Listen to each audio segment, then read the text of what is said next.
Okay, so chapter 2, polynomial and rational functions. So the first section of our chapter 2 is going to be quadratic functions. So we're going to talk about the graphs. We're also going to write quadratics in standard form and use them to sketch graphs, and then find minimum and maximum values of quadratics. So as this chapter is called polynomial and rational functions, a polynomial function, as a reminder from previous courses, is any function where all the coefficients are real numbers. So they cannot be imaginary, and the leading coefficient cannot be zero. Okay, where all the powers are also non-negative integers. So the highest power, we say that the polynomial will be of degree n. So the leading coefficient is, let's say, like 5x to the fourth power, then this would be a fourth degree polynomial. Whatever the highest power is in this equation will dictate what degree the function is. We have two basic ones. We have constant functions that have degree 0. So that could be like f of x is equal to some number a, where a is not 0. And then a linear function, for example, y equals m, or f of x is equal to mx plus b, where the power on the x is 1. Okay, but our focus for this section is quadratic functions. So it's anything where the highest power is 2, so it's degree 2. So we know this from previous courses that a quadratic can be written as ax squared plus bx plus c, where the leading coefficient cannot be 0. So that's something that we should pay attention to. Because then if this guy was 0, then you just have a linear function, because then there'd be no x squared term. So some general things that we should know: that the graph of a quadratic is a parabola. All parabolas have what's called an axis of symmetry, which is a line that passes through the middle of the parabola, where all points are symmetric across that axis of symmetry. And then the point at which the axis of symmetry intersects the parabola, we call it the vertex, which is either the highest or lowest point, which we also call the maximum or minimum value. So we're going to start this section with a couple of examples where we're going to be graphing. So sketch the graph of the function and describe how the graph is related to f of x equals x squared. So we're going to start with part A, where g of x is equal to negative x squared plus 1. So if we were comparing it to f of x is equal to x squared, okay, there's two things that are going to happen. But before we do that, let's go ahead and graph this. So if we use our function parent sheet that we did at the beginning of the semester, we should know that the parabola has some special points where we can use this basic function to graph any transformation. So if we use the x values going from -2 all the way to +2, we'll get 4, 1, 0, 1, and 4. So if we plot those points,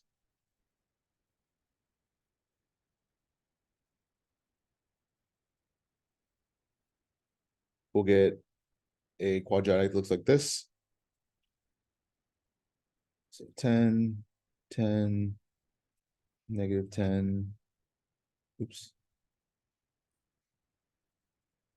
-10, x, and y. So then looking at this function, the negative in the front tells me that this is going to be a reflection across the x-axis. So and then the +1, oops, x-axis, and then that +1 tells me that it's going to be a vertical shift 1 unit up. So doing the reflection first, starting with this point. So a reflection across the x-axis, if I'm looking at the x-axis, this first point right here on the most left of all the points we graphed is 4 units away from the x-axis, which means that its reflection is going to be 4 units away on the other side. So 1, 2, 3, 4. And then the second transformation was moving the point up 1. So -2, -3. will be a point. Reflecting across, boom, 1 unit up. So this point's going to be sitting on the x-axis. This point's not going to move when we reflect it, so just push it up 1. And then using the axis of symmetry, this point is 1 unit away. So this means that it's going to be right there, and then right there. So this graph is going to look something like this.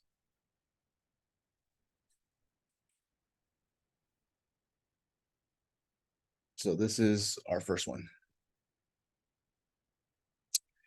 Okay, so for part B, we're going to do h of x is equal to x plus 2 quantity squared minus 3.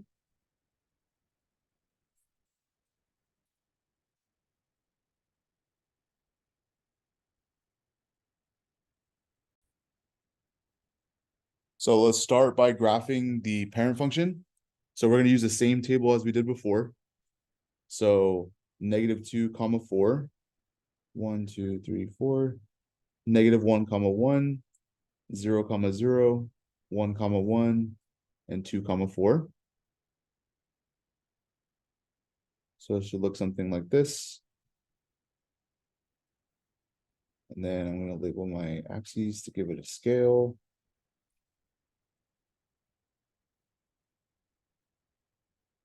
Okay, so starting on the inside, I see a +2. So thinking back to my rules from section 1.4, the +2 means that it's going to be a horizontal shift 2 units left. And then that -3 is going to be a shift 3 units down. So take each point, we're going to move it 2 to the left, 1, 2, and down 3, 1, 2, 3. 1, 2, 1, oops. Mess that up. Excuse me, 2 to the left, 1, 2, and then 1, 2, 3. So right there. 2 to the left, 1, 2, 1, 2, 3. There we go. 1, 2, 1, 2, 3. And then the other points will look like this.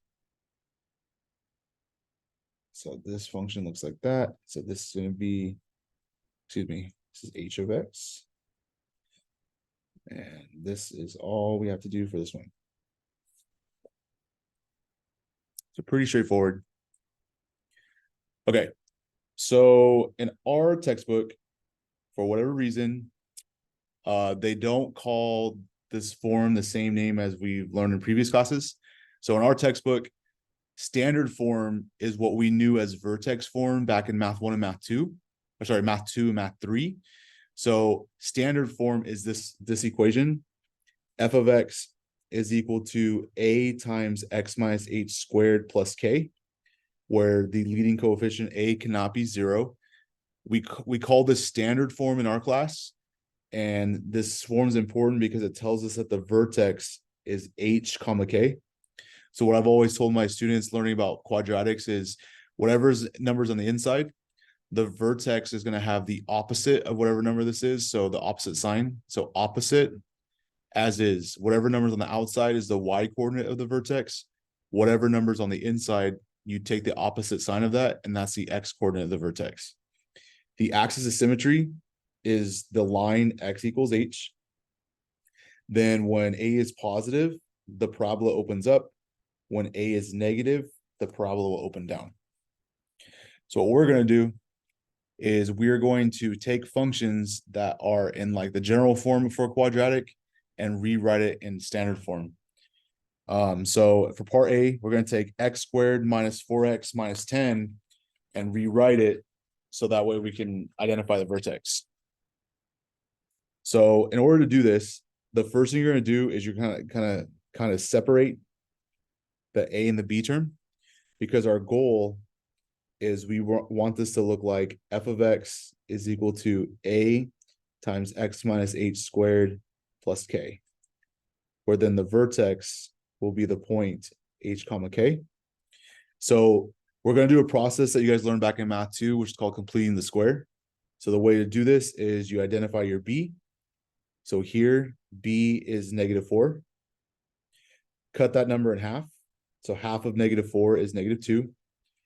Then you're going to take that number and square it to get 4. So what we're going to do is we're going to take this number and we're going to substitute this number into our parentheses. So we're going to basically take x squared minus 4x. We're going to add a 4 to this because we want to rewrite this as something we could factor. Okay, so if we do that, we're going to get x squared minus 4x, and I'm going to add that 4 inside. On the outside, we still have the -10. Okay, and then the tricky part is we're not dealing with anything on the left side. This is f of x still. So let me go ahead and write that. But if I add the 4 to the right side, I want to add this 4 and everything still be the same. So I can't just add 4 without this function value actually changing, without this equation changing. So the tricky part is if I add 4 on the inside, in order to balance that, I'm going to do the opposite on the outside. So if I'm adding 4 on the inside, I'm going to subtract 4 on the outside, because at the end of the day, +4 and -4 is 0. So then if you look at the other terms, x squared minus 4x minus 10, I really didn't do anything different because these terms will cancel out. Okay, but the cool part is I can now be clever and take this and factor it. So this is what we call a perfect square, because when we factor it, we're looking for two numbers that multiply to give me +4, but when I add them, I get -4, and we'll get -2 and -2. So this function, or sorry, this quadratic will factor as x minus 2 times x minus 2, or x minus 2 squared. Okay. And what's cool, what I pointed out to you guys in class, is whatever your b over 2 number is, that's the same number that this will factor to. So we said x minus 2, so x minus 2 squared. So it's the same number as this guy. So this is going to be just x minus 2 squared, where this number matches, do a different color. This number matches this number. Okay, and then simplifying the outside, -10 minus 4 is -14. So this is my standard form. So now we can use this information to describe and identify the vertex. So describe, the a value on the outside is 1. So because it's positive, that means that our graph will open up. Then the vertex is h comma k. So opposite as is. The opposite of -2 is 2. And then the y coordinate is going to be the -14. The axis of symmetry is x equals the x coordinate of the vertex. So x equals 2.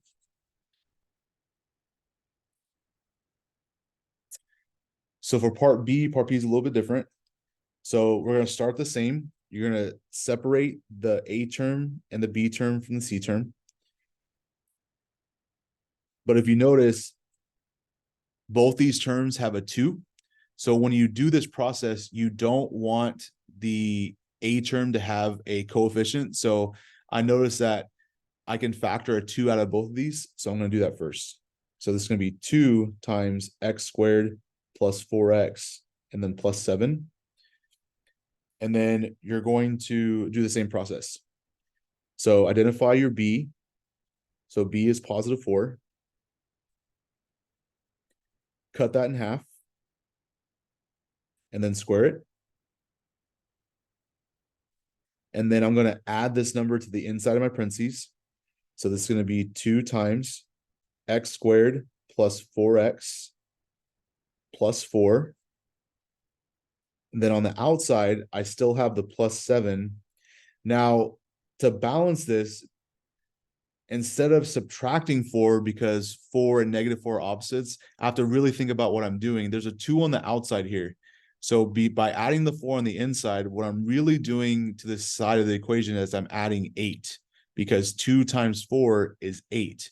So to balance that, the opposite of 8 is -8. So I'm going to subtract 8 on the outside. Okay, then simplify. This factors, and if I look at this b over 2 value, it's positive 2. So that means I could rewrite this as 2 times x plus 2 squared. Simplify on the outside, plus 7 and minus 8 is minus 1. So this is my function. So to describe, f of x, opens up. Then my vertex is going to be -2, -1. And my axis of symmetry will be x is equal to -2.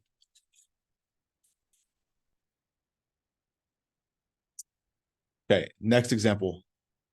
We're going to describe the graph of this function and then identify any x-intercepts and the vertex. So the first thing we're going to do, finding any x-intercepts, is the same thing as finding the zeros. So solving this equation when x is equal to 0. So for the x-intercepts, we're going to solve. So 0 is equal to -x squared plus 6x minus 8.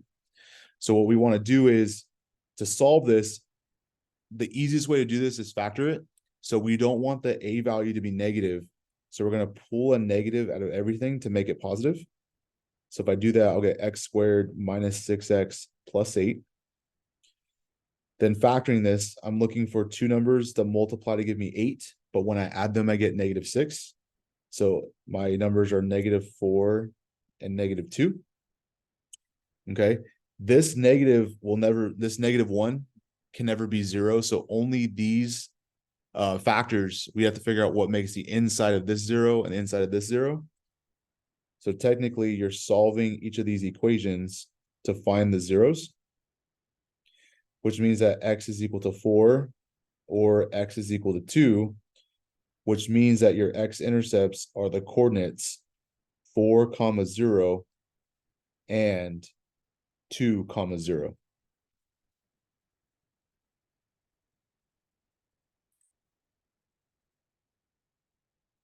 Okay, then to find the vertex, we're going to do the same thing we did in example 2, is rewrite in standard form. And I'm going to put standard in quotes because remember that really means what we know as vertex form. So what we're going to do is we're going to take this function, copy it down. So f of x is equal to -x squared plus 6x minus 8. Then for this, what we want to do is kind of like what we did before. First, you want to separate the a and the b from the c. You want this to be just positive 1x squared. So factor out a negative out of both pieces. So we get negative parentheses x squared minus 6x. And then we still have the minus 8 on the outside. Then we're going to complete the square on what's on the inside. So we have a -6. So b is equal to -6, which means that b over 2 is -3. And if we square that, we're going to get 9. So this is going to equal -x squared minus 6x. I'm going to add the 9 to the inside, minus 8. And then thinking about what to do to balance the inside with the outside, what I'm really doing is I'm adding -9 to this side. So to balance that, I need to add 9. Because when I actually distribute this negative, it'll be -9, which will cancel with +9. So then this actually is still equivalent to this. To factor this, the shortcut is to use your b over 2. So this is going to be negative. It's -3, so it'll be x minus 3 squared. -8 plus 9 is 1. So this is our equation. Okay, so f of x, because it's a negative on the outside, that means it opens down. Then the vertex, opposite as is, will be 3, 1. And our AOS is going to be x is equal to 3. Now, if you're at home and you want to check this and see if it's right, What you could do is you could graph this into Desmos, and using Desmos, you should be able to notice that the x-intercepts, what they are, and then all this information should be true. We can find the vertex, and then the AOS will go down the middle of the parabola. So to show you guys, we do negative x squared plus 6x minus 8. X-intercepts, those match what we just found. The vertex matches what we just found. If I type in the equation x is equal to 3, that's the axis symmetry, goes down the middle. Perfect. And then if we type the function that we got when we rewrote it in standard form, so negative parentheses x minus 3 squared, and then plus 1. Notice that this graph was black, and now when I type in that new function, it's blue. So that means that the black and the blue function on the left are the same because the colors changed. So this means that we did this correctly because those equations are equivalent. So that's pretty cool. All right.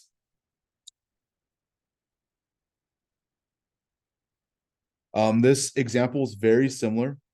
So instead of doing this in the video, if you guys want to just check out the notes on Classroom, and you guys will have all the steps worked out for this one. But I feel like for the sake of the video, it may be more beneficial to skip this. And the notes, you guys can get the notes off Classroom. All right, example 4. Write the standard form of the equation of the parabola whose vertex is 1, 2, and passes through the point 3, -6. Okay, so we did something like this in Math 3, where you want to basically take this information and find an equation in the form of this. Y is equal to A times x minus h squared plus k, because in our class, standard form is this form, okay? So what we have to figure out is substituting, if we know the vertex is 1, 2, what letters of our equation do these get substituted in for? Well, in this equation, the vertex is h, k. So this is h, this is k. And then because this is just some point, I could just say that this is x and this is y. So the only number we don't know is a. So we're going to substitute everything in and try to solve for a. So y, they told me, is -6. So -6 equals a times x is 3 minus h, so -1 squared plus k, so plus 2. So I'm going to simplify. 3 minus 1 is 2. So -6 is equal to a times 2 squared plus 2. Okay, I'm going to do 2 steps here. I'm going to subtract 2 from both sides first to get -8. Then 2 squared is 4. So 4 times a is 4a. Divide by 4, and we'll get a is equal to -2. Okay, so to write the standard form, okay, the form is we know the vertex. So we're going to leave x and y alone, and we're going to use, so this is key, use a, h, and k to write your equation. Because we want to know what this graph looks like. So x and y will just be x and y, but the vertex makes this function unique, and so does the a value. So that means that the function is going to be y is equal to -2 times x minus 1 squared, and then plus 2. Now, if you notice, the directions say to use a graphing utility to check your answer. So in other words, if I graph this function, I should see that the vertex is 1, 2, and that it also goes to the point 3, -6. So let's check. So if I go to Desmos, y equals -2 times x minus 1 squared and then plus 2. Okay, so if I click on the vertex, I get 1 comma 2 is what we want. Okay, and then instead of actually searching for the point, what I could do is just type the point. We wanted it to go through 3 comma negative 6. And then I could check and see if the parabola actually crosses that point by looking for it. And there it is. So this green curve does go through the purple point. So this is correct. That's pretty cool. So that's one way you guys can check your answer. All right, same idea. Has a vertex negative 5, 13 and passes through negative 2 comma 22. So y is equal to,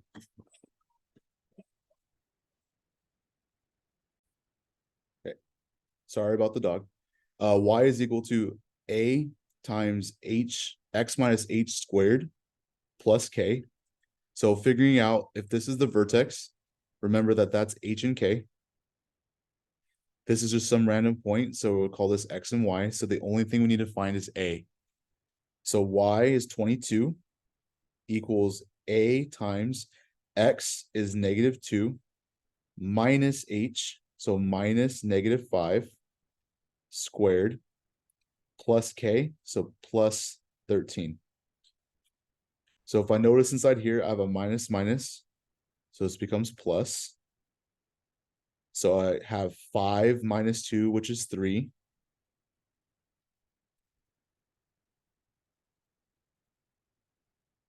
Subtract 13.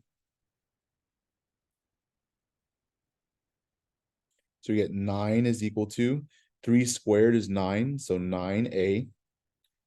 So dividing by 9, you're going to get a is equal to 1. Okay, which is pretty nice because that makes our function pretty easy. So remember, you want to use a, h, and k to write the equation. So y is equal to 1 times x minus h squared. So x minus negative 5 would be the same thing as x plus 5 squared plus k, so plus 13. And then you could use a graphing calculator to check that this graph goes through this point, negative 2 comma 22, and then has this vertex. Okay, maxes and mins. So a parabola has either a maximum or minimum depending on which direction it opens. So if it opens up, then it has a minimum. If it opens down, then it has a maximum. Okay, this is something we should know from math 2 and math 3. Okay, so the way you determine that is if A is positive, it opens up. If A is negative, then it opens down. So once you know that, to find the vertex, you're going to find the axis of symmetry by using x is equal to negative b over 2a. And then whatever number you're going to take that number and you're going to plug it into your function. So let's practice that. Determine whether this function has a max or min, and then find it. So this is in just the normal quadratic form. Can't call it standard form. The book doesn't really give it a name for it. So just if we recognize it's ax squared plus bx plus c, we should know it's quadratic. So to find the max or min, first write down what a, b, and c are. So a is negative 1, excuse me. B is negative 6, and c is 4. Okay, so since a is negative 1, we know that that's less than 0. So that means f of x opens down. So that means that, therefore, f of x has a max. And if it's hard for you to remember that, I have the students, when they learn this in math 2, just draw a parabola. And since it opens down, this highest point means that it has a max. So that's what we're trying to find. So then we're going to use the formula x is equal to negative b over 2a. So negative parentheses, b is negative 6, divided by 2 times a is negative 1. So negative 6 is 6. over -2, which is -3. Okay, so that means that we're going to take this number and we're going to plug it in to f of x. So f of -3 is going to be equal to -3 squared minus 6 times -3 plus 4, which is equal to -9 plus 18 plus 4, which is 13. Okay, so that means that, therefore, f of x has a max at the point 3, 13. Okay, so depending on how your homework wants the answer, okay, this is technically the vertex. The maximum value is going to be technically the 13 because y at its highest point is 13, but the vertex is the actual maximum as well. So depending on what they're asking for, as long as you know how to find this, I'm pretty okay with you finding that. But so that's how you do that. Okay, last example. So this equation is a little bit different than the cutout I gave you guys. So I fixed it here, and we'll talk about this in class too. But a baseball is hit at a point 3 feet above the ground and travels through the air modeled by this function, where f of x is the height and x is the distance from home plate. Find the maximum height of the ball. So taking this function,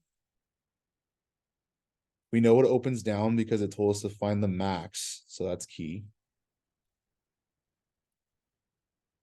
Okay, so to find the axis of symmetry, x is equal to -b over 2a. So it's going to be negative what? Well, a is negative 0.0032, b is 1, and c is 3. So -1 divided by 2 times negative 0.0032. And if you put that into a calculator, because I'm not going to do that by hand either, you should get 156.25. Okay, so this is not our answer though. We have to take this number and plug it into the function. So f of 156.25 is going to be equal to negative 0.0032 times 156.25 squared plus 156.25 plus 3. Okay.